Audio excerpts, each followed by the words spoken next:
Quem são Gog e Magog? E por que essa profecia assusta reis, estudiosos e o coração inquieto da nossa era? O que foi que o profeta Ezequiel viu que depois ecoaria até o Apocalipse, abalando o próprio fim da história? A Bíblia menciona uma figura que a maioria das pessoas nunca ouviu falar. Gog, governante de uma terra chamada Magog, marchando com aliados numa guerra tão vasta que a própria criação se levanta contra ela. Ezequiel o denuncia no exílio, entre a promessa de restauração e a visão de um templo, como se dissesse: antes que venha a glória, o mundo vai estremecer. Isso não é um mito antigo, é a profecia mais temida da Bíblia. Exércitos se reúnem, comerciantes cochicham, o orgulho estica a corda e uma mão invisível arma a cilada. Espere até ver como essa coalizão se levanta, como a tempestade se rompe e como o fim é escrito. Começamos no coração do exílio babilônico, quando Israel parecia esquecido e sem esperança. Um homem simples recebeu uma revelação que mudaria tudo.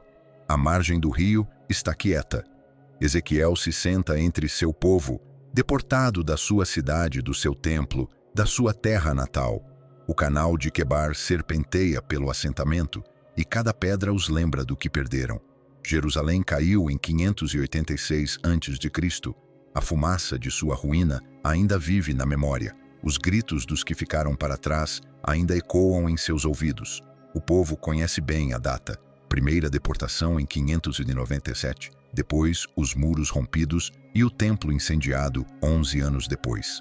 Cada ano de exílio parece uma sentença sem apelação. É aqui que o profeta vive, meio sacerdote, meio exilado, um homem de visões e atos simbólicos, ordenado a mostrar com a própria vida o peso da palavra de Deus. Ele já falou de ossos que se levantam, de uma terra renovada, de esperança costurada no sopro de Deus. Essas visões nos capítulos 36 e 37 deram aos exilados um lampejo de restauração.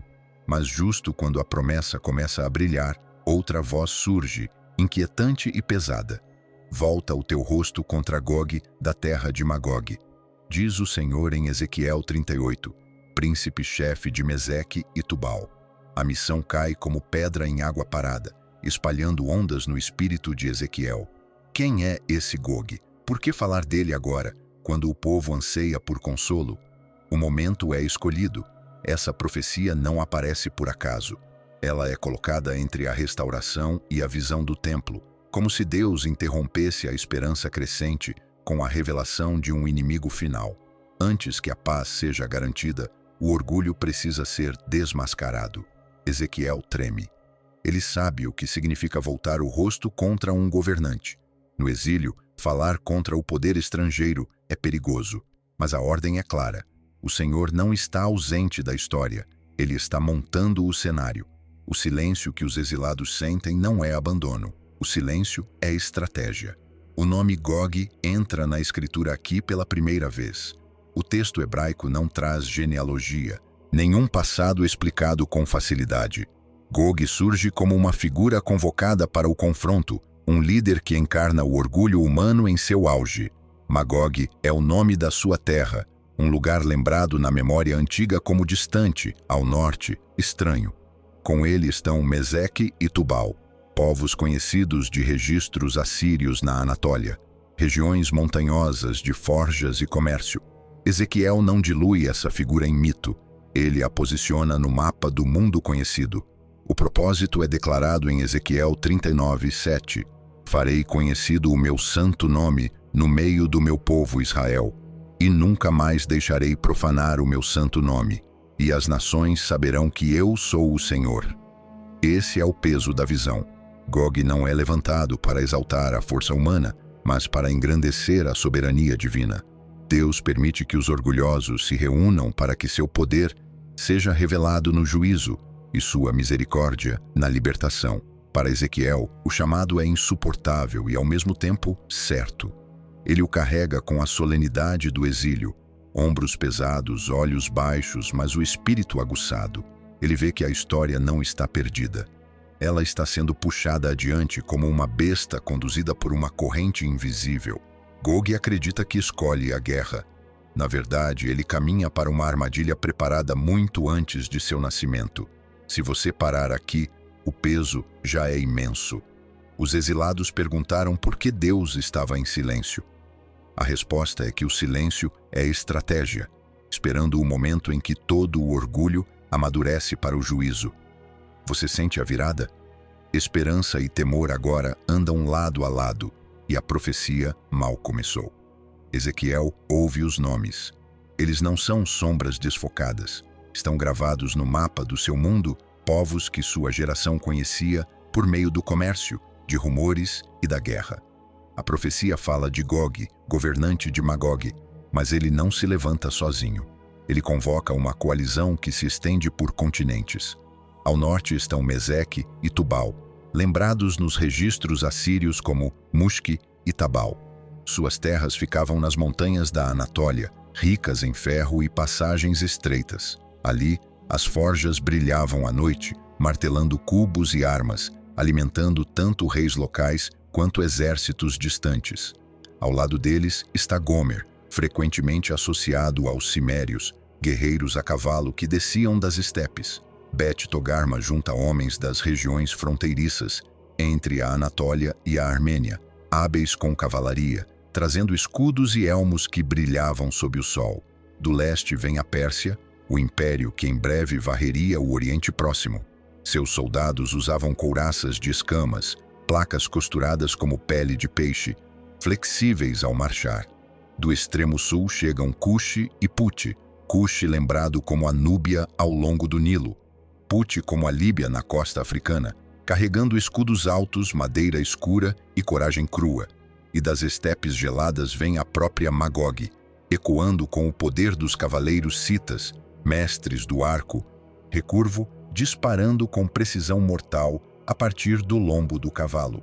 Joséfo, historiador judeu que escreveu séculos depois, ainda se lembrava de Magog como os citas, um povo temido por sua velocidade e precisão. Mas Ezequiel não vê apenas soldados, ele também nomeia os mercadores e observadores, Seba e Dedã, comerciantes da Arábia, e os mercadores de Tarsis, um povo rico e marítimo do distante oeste, estão à margem da cena. Eles não seguram lanças, estão contando os lucros. Ezequiel 38:13 registra suas palavras. Vieste a arrebatar despojo, ajuntaste a tua multidão para tomar prata e ouro, para levar o gado e os bens, para fazer grande despojo. A pergunta deles não é sobre justiça, é sobre mercado. Mesmo aqui, na sombra de uma invasão massiva, o lucro sussurra. Imagine a mesa de guerra, couraças persas empilhadas de um lado, cubos de ferro e pontas de lança da Anatólia de outro, placas de couro dos cimérios amarradas com tiras cruas, escudos núbios encostados nas tendas, arcos compostos citas, laminados com chifre e tendão, guardados em aljavas de couro, cada um com uma corda reserva, cavalos pisando no chão congelado, seus arreios enfeitados com taxas de bronze. Isso não é uma multidão desorganizada, é uma convergência deliberada de culturas, armas e ambições. O mapa se fecha sobre Israel. Do norte, os planaltos e as estepes. Do leste, o Império Persa. Do sul, Cuxi e Puti. Do oeste, mercados atentos ao ganho. Cada lado contribui para o cerco. Os ouvintes de Ezequiel sentiriam o calafrio. Eles conheciam esses nomes, conheciam esses lugares, e agora todos estão reunidos numa só visão, unidos sob a mão de Gog. Você sente o peso? Esta é a coalizão, grande o bastante para assustar, real o suficiente para ser crível e gananciosa o bastante para marchar. Ezequiel 38:6 resume de forma direta: contigo estão muitos povos. Gog não é um símbolo nebuloso, é um comandante com aliados, com armas, com mercadores à espera de despojos. O profeta deixa que os nomes permaneçam como um aviso. São coordenadas no mapa, não neblina à distância. E quando Deus os nomeia, revela mais do que geografia. Ele desmascara a aliança entre orgulho, ambição e lucro, que converge quando o momento está maduro. Nomeie os nomes, localize os lugares. O palco está montado, esculpida nos relevos de pedra assírios, Uma imagem arrepiante se repete várias vezes. Cativos são conduzidos por cordas presas a ganchos cravados nos lábios ou narinas. Soldados os arrastam como troféus de conquista. Essa crueldade não era boato. Ela ficou gravada nos ossos de Israel. Todo exilado sabia o que significava ser levado à força, exposto como derrotado. Ezequiel ouve o Senhor tomar essa imagem e devolvê-la. Em Ezequiel 38:4, Deus declara a Gog: Eu te farei voltar, porei anzóis nos teus queixos e te levarei com todo o teu exército. As palavras cortam fundo. O que os impérios antes infligiram aos outros será agora infligido aos orgulhosos. Gog pode pensar que reúne aliados por livre escolha, mas a verdade é mais dura. Sua mandíbula já está presa, sua marcha já está forçada. Esta é a linguagem da soberania. Deus não brutaliza os inocentes. Ele dobra os arrogantes, usando a própria lógica do império como ruína deles. A coalizão acredita que se reúne em conselhos secretos, traçando rotas e contando despojos.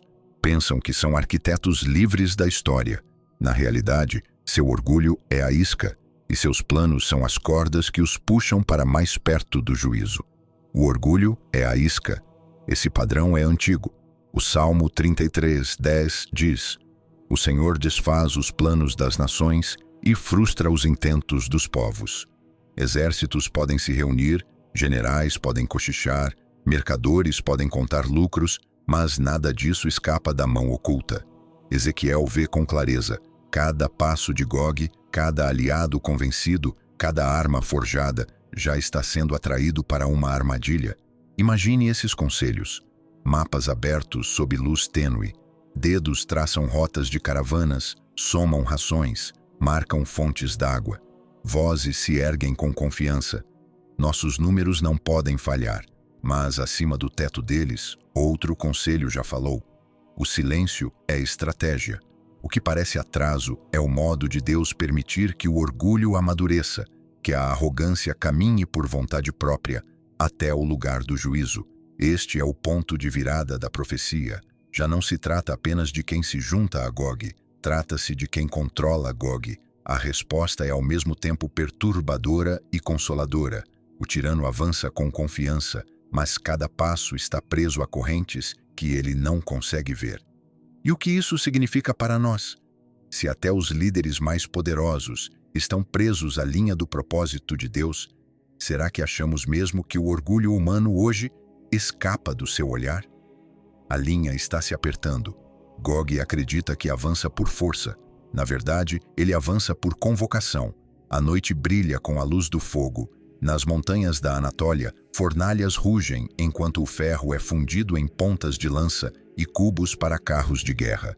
Faíscas se espalham na escuridão, ressoando com o martelo na bigorna.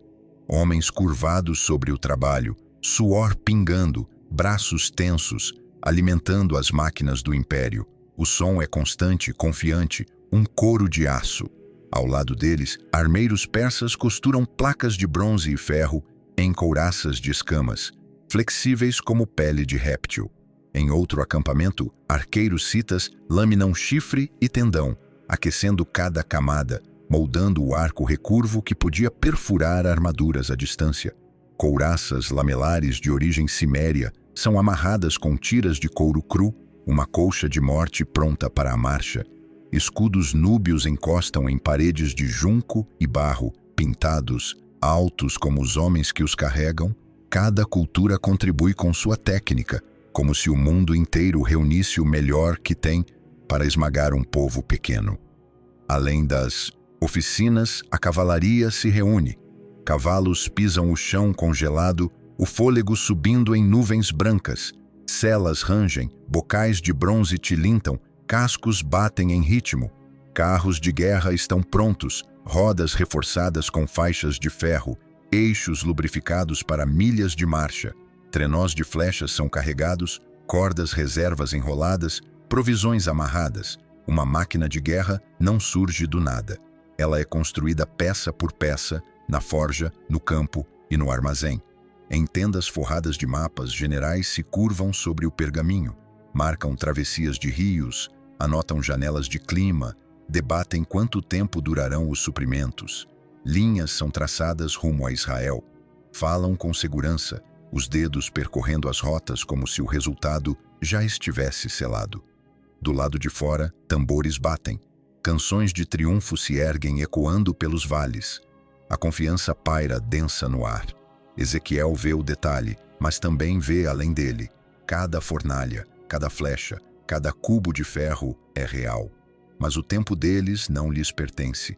Os exércitos pensam que marcham por vontade própria, mas já estão presos ao chamado de Deus. Os exércitos podem se preparar, mas o dia de seu uso está escrito em outro lugar. Tudo está pronto, mas não como eles pensam. Então, ouça a atenção. A excelência humana está em plena exibição. Armaduras reluzentes, forjas em brasa, fileiras em ordem. Mas a excelência sem Deus apenas apressa a ruína. Essa máquina construída com habilidade e orgulho não vencerá o dia, servirá a outro propósito, provar que a história se curva à palavra de Deus, não à vontade humana, e a linha se aperta ainda mais. A marcha começou. A manhã chega pesada. Ezequiel assente antes de vê-la. O ar está denso, os animais inquietos, os pássaros levantam cedo de seus poleiros. O chão emite um gemido baixo, profundo, como se a própria terra ressentisse os exércitos que a pisam.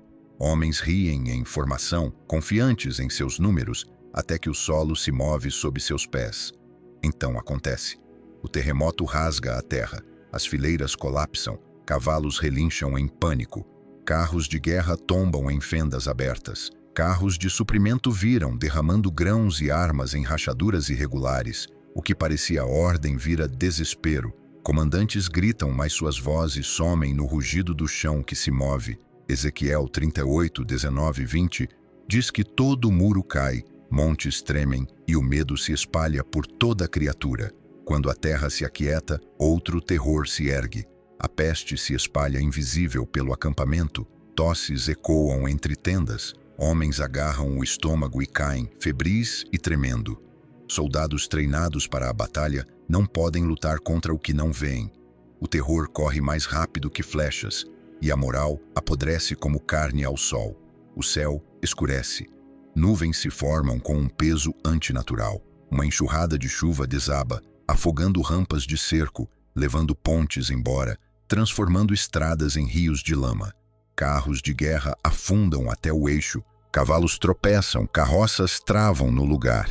Tambores feitos para inspirar coragem são silenciados pelo chiado da água sem fim. Então o céu se despedaça. Pedras de granizo caem como fogo branco, cada uma perfurando armaduras, quebrando ossos, esmagando elmos. Homens se dispersam, levantando escudos que se partem sob o impacto. A visão de Ezequiel ecoa a memória antiga de Josué 10, quando o granizo atingiu exércitos em fuga. A própria criação agora é um soldado leal ao seu rei. E o fogo vem em seguida. Ele não se espalha como chama comum. Ele atinge com inteligência, incendiando tendas de comando, celeiros e depósitos de armas. Colunas de fumaça se erguem onde antes o orgulho fazia planos. Soldados olham para o alto, rostos pálidos como se percebessem tarde demais que o próprio céu se voltou contra eles. Ezequiel cai com o rosto em terra. Ele não treme mais diante da coalizão. Ele treme diante do Deus que comanda o chão, a tempestade, o granizo e o fogo. O que nenhuma espada de Israel tocou se desfez em instantes. Cada elemento, cada força da natureza responde ao seu Criador. A criação se lembra do seu rei, e assim o dia se grava na memória. Os orgulhosos pensaram que os números decidiriam a batalha. Em vez disso, a terra, o vento, o céu e o fogo responderam primeiro. A tempestade cumpriu seu propósito. As fileiras estão rompidas, as linhas de suprimento espalhadas, as tendas em ruínas. Mas a visão não termina aí. Ezequiel ouve outra palavra do Senhor em 38, 21. Chamarei contra Gog a espada sobre todos os meus montes. A espada de cada um se voltará contra o seu irmão. O juízo não vem apenas de fora. Ele se levanta de dentro. A confusão se espalha pelos acampamentos. Oficiais gritam ordens contraditórias, seus sinais abafados pelo barulho.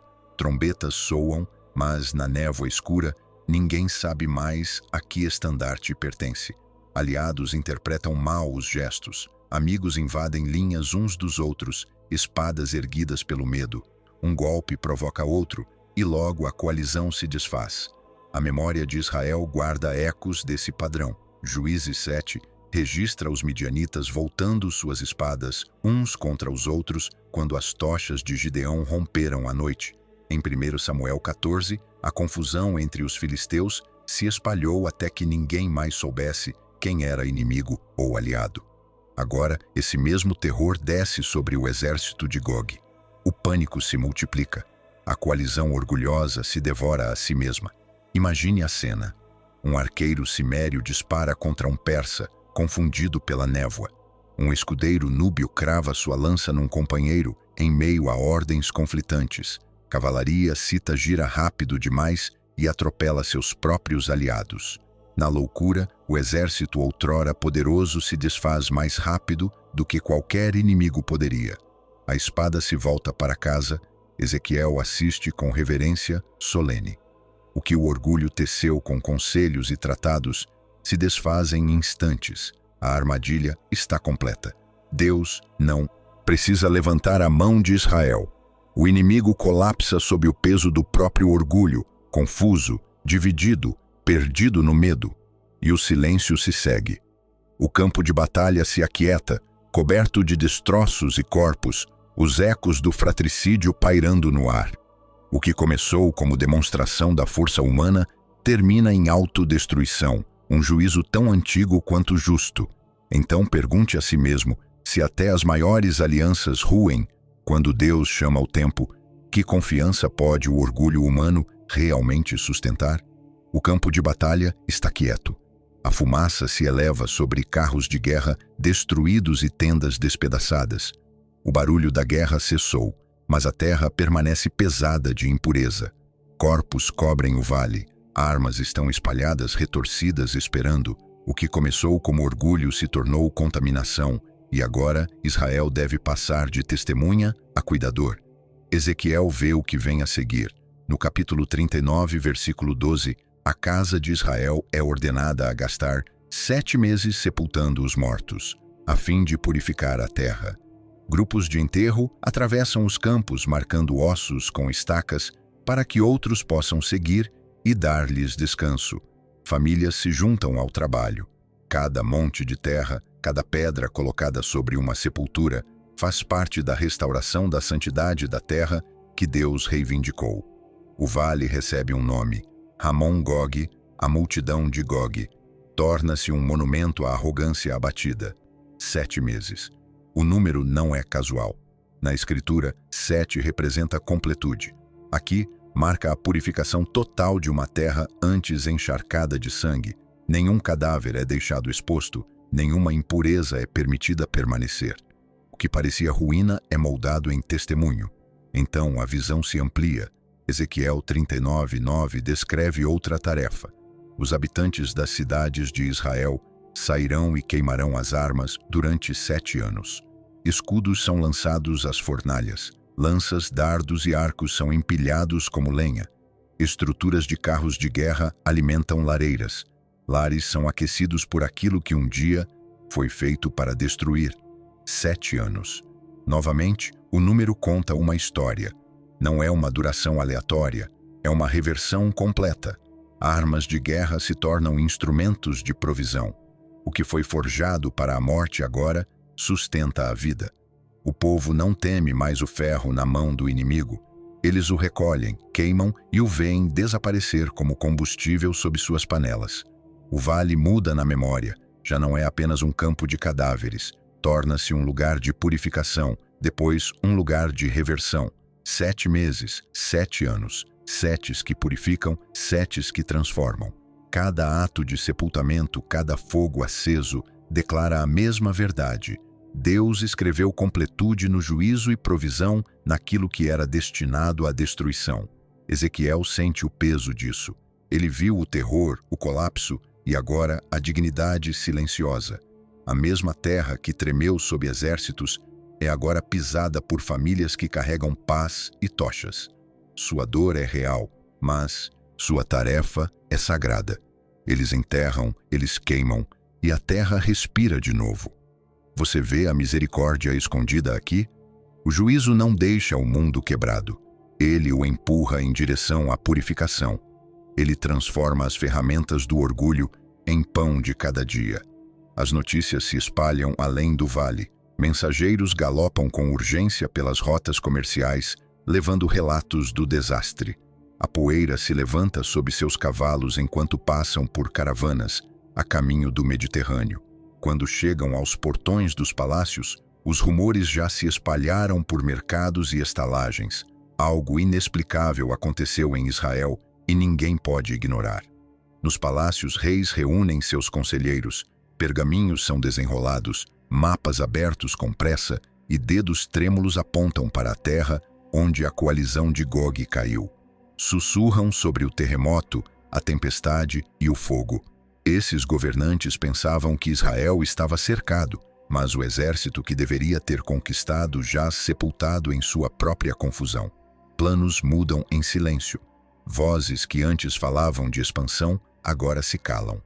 Nos mercados, comerciantes contabilizam perdas. Caravanas que nunca retornaram deixam bancas vazias.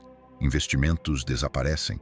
Negociantes de Seba e Tarsis falam em voz baixa, já não vangloriando lucros, mas perguntando como uma reversão tão grande foi possível. Homens ricos que antes financiavam a guerra, agora apertam suas moedas, como se temessem que sua prata queimasse com as armas consumidas nos fogos de Israel. Mas o tremor mais marcante não está nos palácios nem nos mercados. Está na consciência humana. Ezequiel 39, 21, 22 registra a promessa de Deus. Manifestarei a minha glória entre as nações, e todas as nações verão o meu juízo, e a casa de Israel saberá, desde aquele dia, que eu sou o Senhor, seu Deus. Um desertor mancando para casa não consegue parar de contar o que viu. Uma viúva numa cidade portuária ouve a história e sussurra uma oração ao Deus que nunca conheceu. Em aldeias distantes, pessoas que nunca se importaram com Israel, de repente, sentem o peso de uma mão acima da história. As nações ouviram o silêncio. A queda de Gog é mais que um colapso militar. É um sermão ao mundo. Reis tremem, comerciantes se ajustam, corações comuns despertam, o juízo se torna revelação.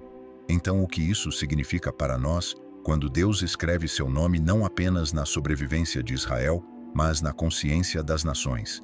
Escribas preservaram as palavras de Ezequiel com cuidado, mas uma frase provocou séculos de debate. Em Ezequiel 38, 2, Deus ordena ao profeta: volta o teu rosto contra Gog, da terra de Magog, príncipe-chefe de Meseque e Tubal. O hebraico é direto, Nazi-Rosh, príncipe-chefe de Meseque e Tubal. A maioria dos tradutores tratou Rosh como adjetivo, significando chefe ou principal. Mas quando a Septuaginta, a tradução grega da Bíblia hebraica, foi produzida, seus tradutores interpretaram a frase de forma diferente. Governante de Ros, Meseque e Tobel. Aos olhos deles, Rosh parecia um nome próprio, Ros. Essa pequena escolha deslocou o texto. Em vez de Gog ser chamado príncipe-chefe, tornou-se príncipe de Ros, como se a palavra indicasse outra nação.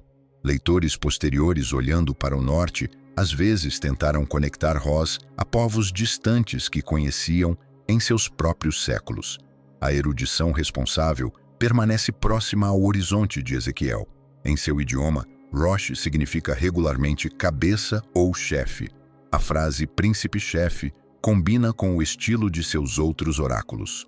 Forçar uma identidade posterior sobre essa palavra é arriscar distorção. Segure o texto com mãos limpas. No entanto, os nomes Gog e a terra de Magog não pararam em Ezequiel. Nos séculos seguintes, escritores judeus os usaram como símbolos de rebelião final. Os oráculos sibilinos, uma coleção não canônica de poesia apocalíptica judaica, falam de Gog e Magog como nações que se levantam contra Deus nos últimos dias. Em 1 Enoque e textos relacionados, os inimigos do povo de Deus são frequentemente enquadrados em termos globais semelhantes. Os nomes tornaram-se uma abreviação para tudo o que se opõe ao reinado de Deus. Quando chegamos a Apocalipse 20, João usa os nomes novamente. Após o reinado do Messias, ele descreve uma revolta final. Satanás reunirá as nações, Gog e Magog, para a batalha. Aqui, os nomes já não representam uma coalizão única do norte, mas funcionam como cifra para a rebelião coletiva do mundo. Gog e Magog tornaram-se arquétipos, rebelião com rosto. Séculos depois, Agostinho leu a visão de Apocalipse na Cidade de Deus. Para ele, Gog e Magog representavam a massa das nações incrédulas que se opõem a Cristo até o fim da história. Sua interpretação era simbólica, menos focada em geografia e mais interessada no conflito espiritual ao longo do tempo. Então, o que fazer com esse rio de tradição? Honramos sua amplitude sem perder a clareza de Ezequiel. Na visão do profeta, Gog é um tirano concreto, liderando uma coalizão real, enfrentando um juízo real na terra de Israel. Vozes posteriores ampliaram os nomes em símbolos, mas a primeira etapa permanece essencial. O Gog de Ezequiel é histórico e futuro, orgulho atraído à queda, preparando o cenário para a chegada do rei. A verdade ama a luz. A exegese que recusa atalhos honra o Deus que fala. A pergunta persiste: quando a visão de Ezequiel acontece? Ao longo dos séculos, intérpretes ofereceram 3 modelos. Cada um merece atenção, mas um se encaixa com mais clareza no texto. Primeiro, a linha principal. Ezequiel 38:39 descreve uma invasão concreta de Israel que ocorre antes do reinado público do Messias. A sequência é decisiva. A invasão se levanta, Deus intervém. Seguem-se 7 meses de sepultamento, depois 7 anos de queima. As nações tremem. Então o texto se abre em Ezequiel 40:48, a visão do templo e do culto restaurado. A própria ordem exige uma interpretação pré-milenista, juízo primeiro, depois glória, purificação antes da entronização. Segundo, uma nota tipológica. Apocalipse 27:10 menciona Gog e Magog novamente, após 1000 anos de paz.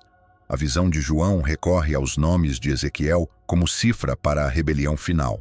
Essa tipologia não apaga a profecia concreta de Ezequiel. Mostra que a forma da revolta de Gog antecipa a última resistência da humanidade, quando o adversário engana as nações uma vez mais. Terceiro, um fio arquetípico. O orgulho sempre marcha rumo ao juízo. Da Torre de Babel à coalizão de Gog, dos imperadores de Roma aos esquemas de cada época, a arrogância imagina permanência e encontra colapso. Gog é histórico, mas também emblemático de todo o poder que resiste à mão de Deus. Ainda assim, o peso da sequência de Ezequiel não pode ser ignorado. Sepultamento e queima, purificação e reversão são descritos como durando meses e anos. Essa linha do tempo fixa a visão na história, antes que o trono desça em público. Por isso, a profecia se lê mais claramente como um confronto pré-milenista, um palco preparado para a chegada do rei. E então, o horizonte se abre. Apocalipse 19:11 o descreve. O céu se abre e um cavaleiro sobre um cavalo branco aparece, chamado Fiel e Verdadeiro. Seus olhos brilham como fogo. Em seu manto está um nome: Rei dos Reis e Senhor dos Senhores. Os exércitos do céu o seguem, mas nenhuma espada humana decide o resultado. Ele fala, e as nações reconhecem quem reina. O exilado Ezequiel ainda não podia ver esse cavaleiro, mas sua visão apontava para ele.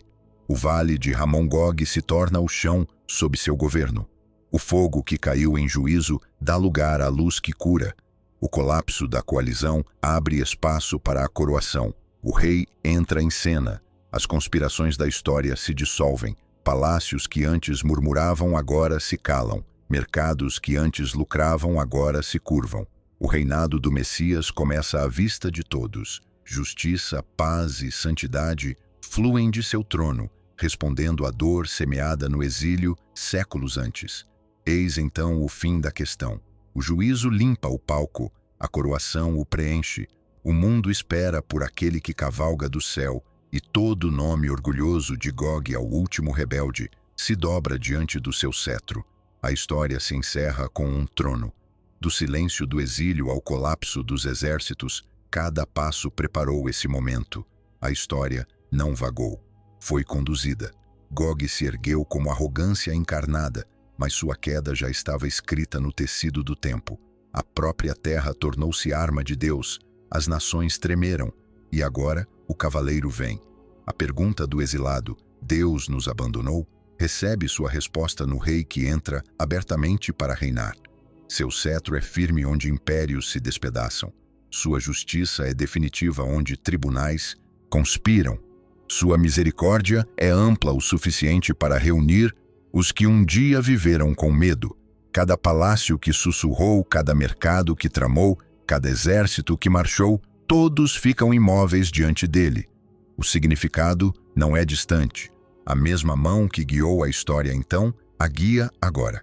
Se Gog representa a certeza do colapso do orgulho humano sob o peso de Deus, o rei representa a certeza de que esperança, paz e santidade encherão o mundo. É para isso que a profecia nos conduz. Não para o medo, mas para a decisão. Então o desafio permanece. Você honrará aquele que comanda a criação, que humilha todo nome altivo, que reina agora e reinará em glória? O fim está escrito. O rei já veio. O rei virá. E a história pertence a ele.